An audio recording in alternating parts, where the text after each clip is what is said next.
Hey everyone, in this video I'm going to teach you how to install Firefox, the Firefox browser, so to speak, on your Windows 10.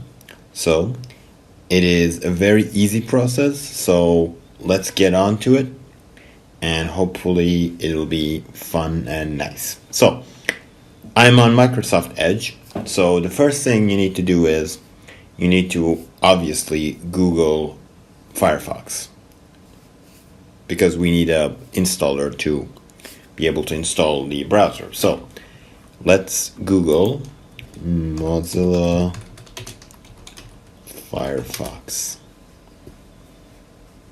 First search result that you get is for mozilla.org, so we want to click on that.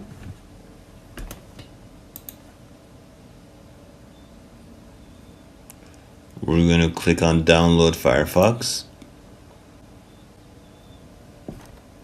As you can see, we have the installer downloaded. So we're going to run that in a second. Open file.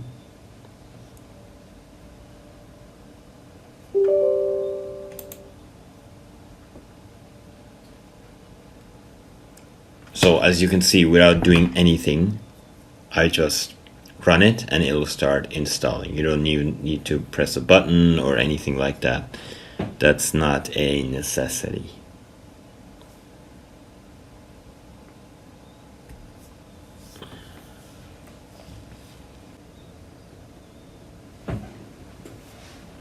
Our setup is finished, as you can see.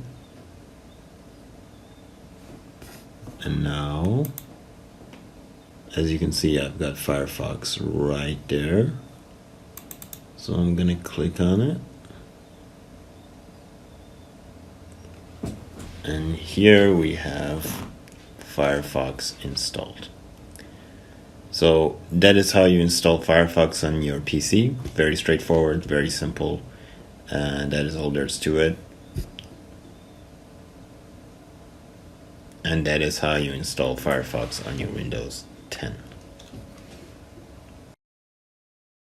Thanks for watching the video. If you liked the video, please make sure to click thumbs up, subscribe to the channel, check out similar videos like this if you're interested, and if you have any questions, ask them in the comments section.